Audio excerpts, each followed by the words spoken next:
L'homme effrayant d'Android, Mark Zuckerberg, vient d'annoncer que sa société Facebook va être rebaptisée Meta. À partir d'aujourd'hui, notre société s'appelle maintenant Meta, toujours dans le but de rassembler les gens. Aujourd'hui, je veux parler de tout ça. Vous savez, je n'arrête pas de dire qu'ils vont essayer de nous embarquer dans ce monde numérique, et le monde numérique est en fait un peu comme Matrix.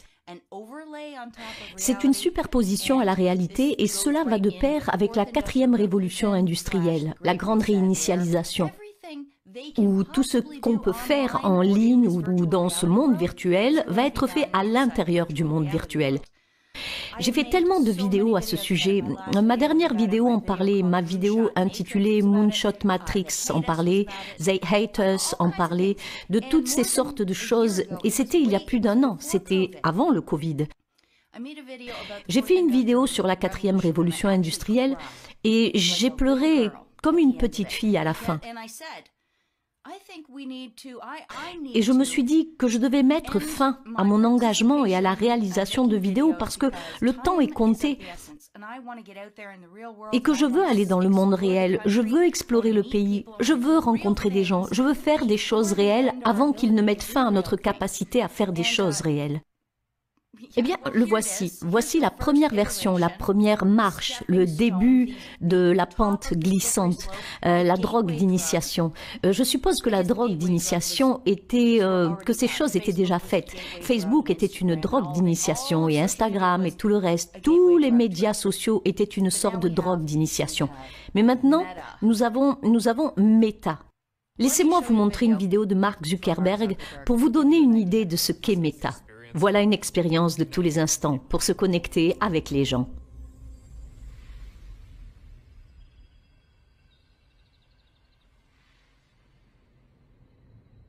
Imaginez que vous mettez vos lunettes ou votre casque et que vous vous retrouvez instantanément dans votre espace personnel. Il y a des parties de votre maison physique recréées virtuellement. Il y a des choses qui ne sont possibles que virtuellement. Et il y a une vue incroyablement inspirante de ce que vous aimez le plus. Hey, tu viens? Je dois juste trouver quelque chose à me mettre.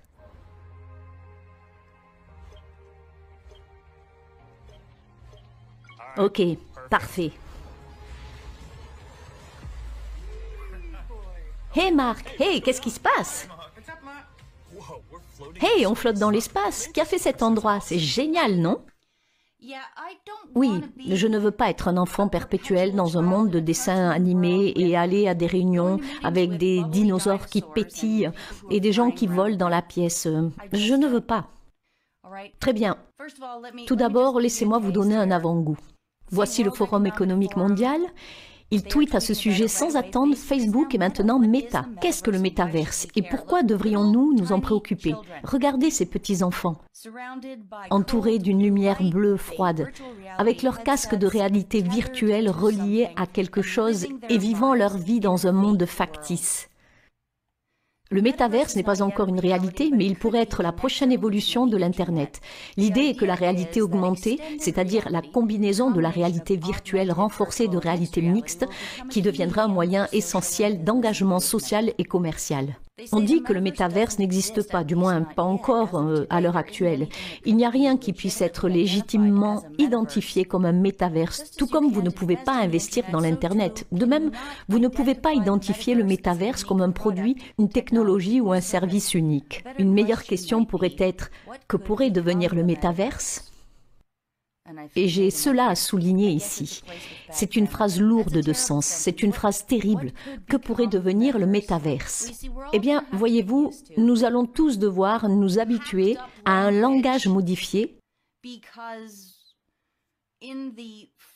car dans les rêves lointains des architectes du métaverse et de la réalité virtuelle, le monde de Matrix, nous pourrons tous communiquer les uns avec les autres.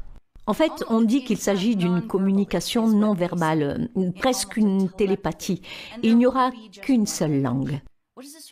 Qu'est-ce que cela vous rappelle, à vous tous, les spécialistes de la Bible? Y a-t-il des chrétiens ici?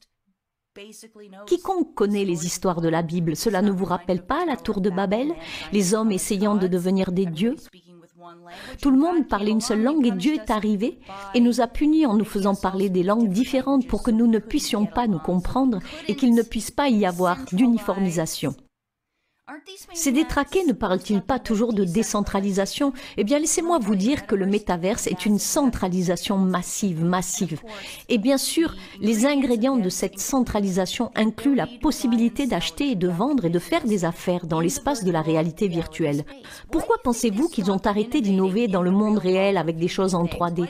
Pourquoi pensez-vous que tout va vers des meubles de pacotille et des produits merdiques? C'est parce que bientôt, nous n'aurons plus du tout besoin de produits réels. Nous achèterons et vendrons et ferons toutes nos affaires dans ce monde de réalité virtuelle.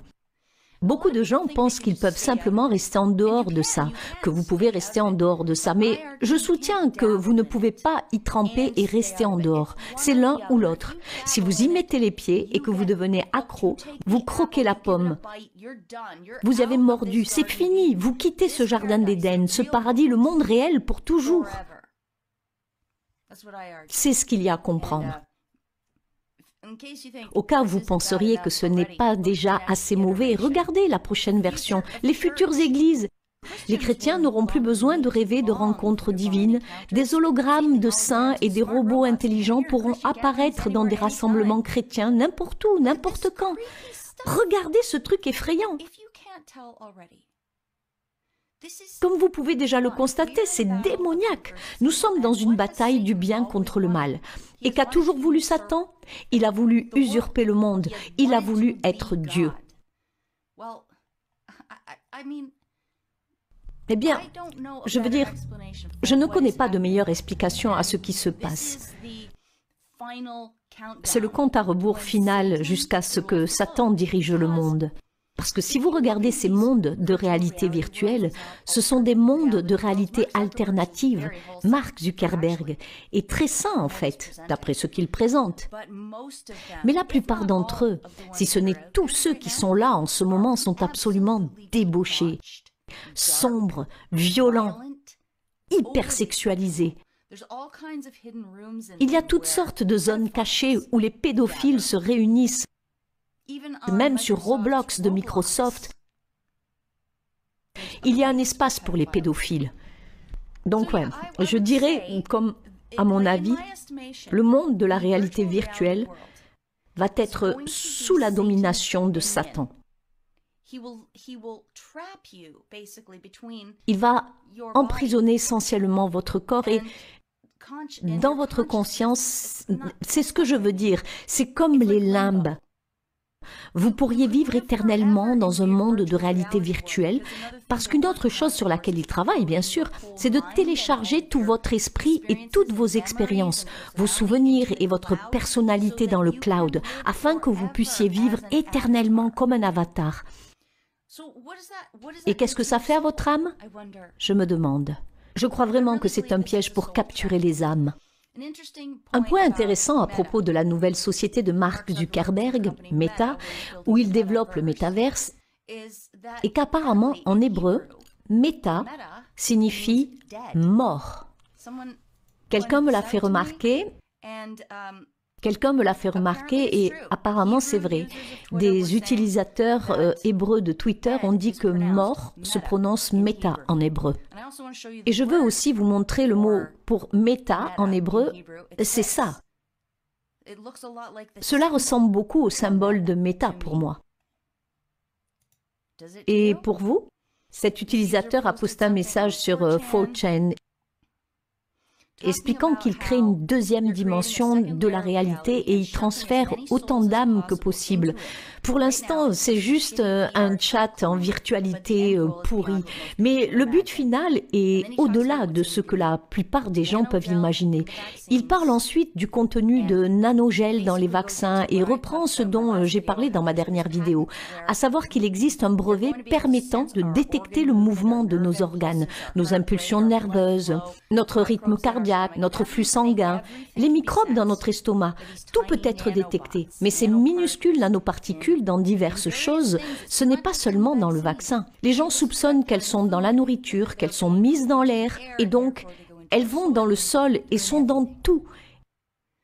Et cela nous relie directement à Internet, ce qui leur permet ensuite de faire de cette réalité matricielle une superposition du monde réel. À ce stade, oui, vous devez encore mettre volontairement les lunettes ou autres pour y participer. Mais en fait, vous y participez peut-être déjà. Votre avatar est, pour ainsi dire, l'environnement de certaines situations y participe déjà. C'est assez effrayant comme ça déjà. Mais je veux vous présenter quelque chose d'autre. Ce livre appelé Dead Soul, les âmes mortes, par un homme nommé Nikolai Gogol. Ok? Maintenant, Facebook n'est pas Google, ou du moins, c'est ce que nous pensons. Donc, je fais un petit détour ici, un détour à gauche, mais écoutez ça. Nikolai Gogol a écrit ce livre intitulé Les âmes mortes à l'époque du servage en Russie. Et écoutez la description qui en est faite. C'était l'époque du servage en Russie et un homme de rang était souvent jugé d'après le nombre d'âmes qu'il possédait. Il y avait un recensement périodique des serfs, disons tous les 10 ou 20 ans. Le propriétaire devait donc payer un impôt sur chaque âme enregistrée lors du dernier recensement, même si certains des serfs étaient morts entre-temps. Ce système présentait néanmoins des avantages matériels dans la mesure où un propriétaire pouvait emprunter de l'argent à une banque d'âmes mortes, comme il le faisait pour les âmes vivantes. Le héros de l'histoire, Tchitchikov, passe un accord avec les seigneurs qui possèdent ces âmes mortes. Il leur dit « Si vous ne voulez pas payer l'impôt, je vais vous les acheter ».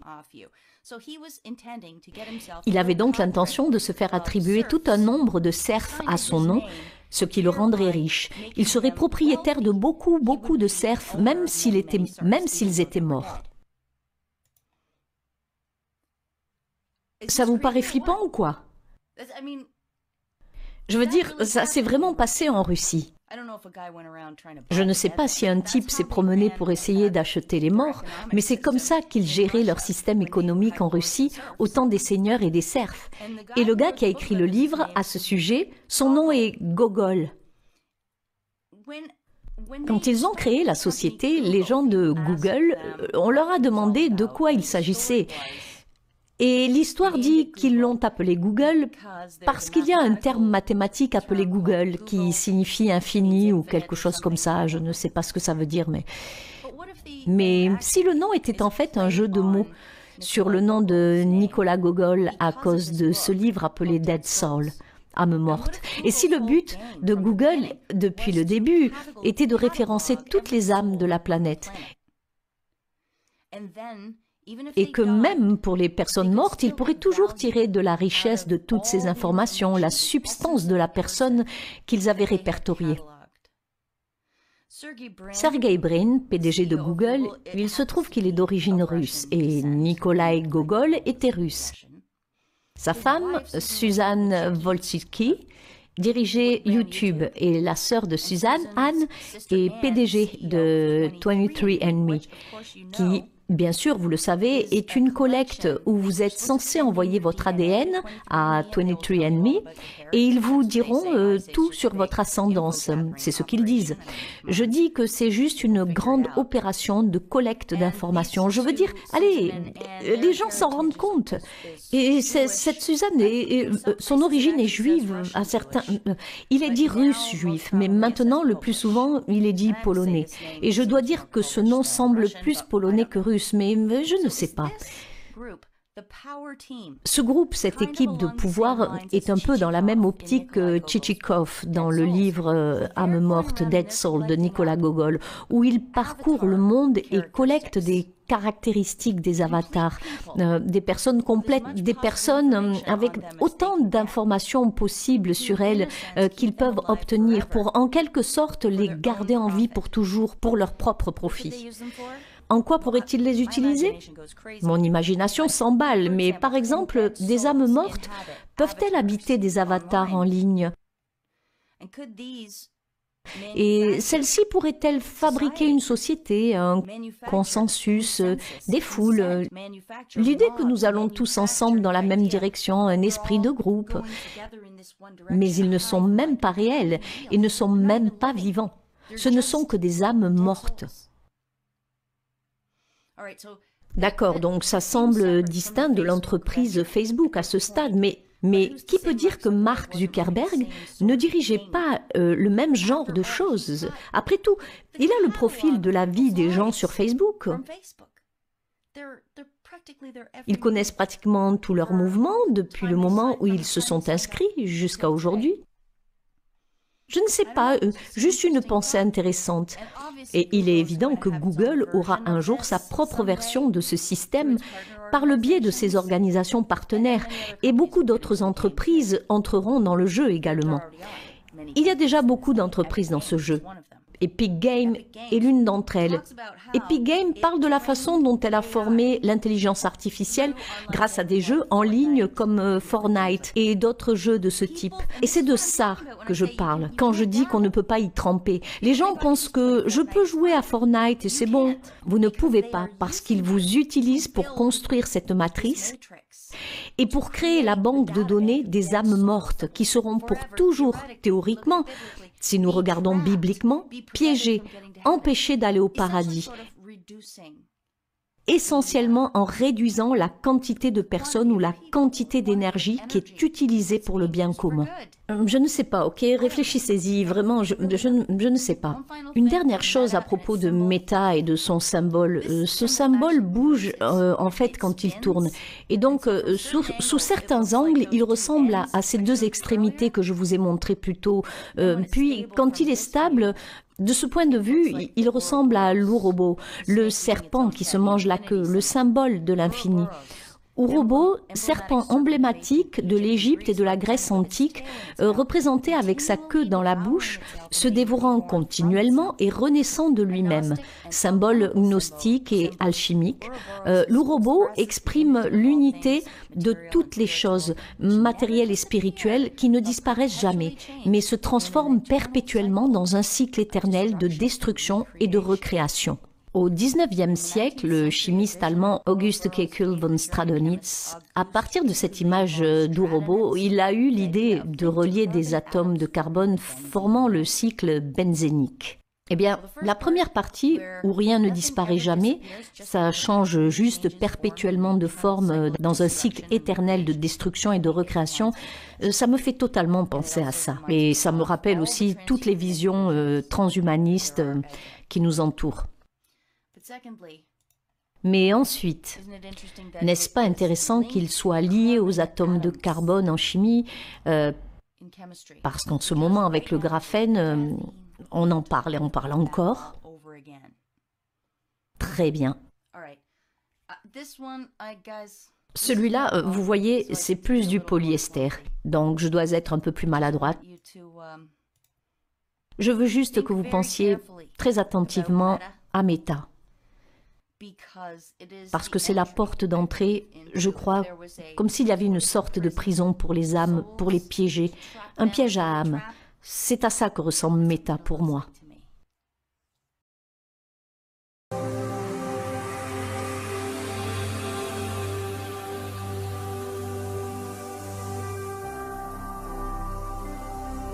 Jésus-Christ TV, vous connaîtrez la vérité et la vérité vous affranchira.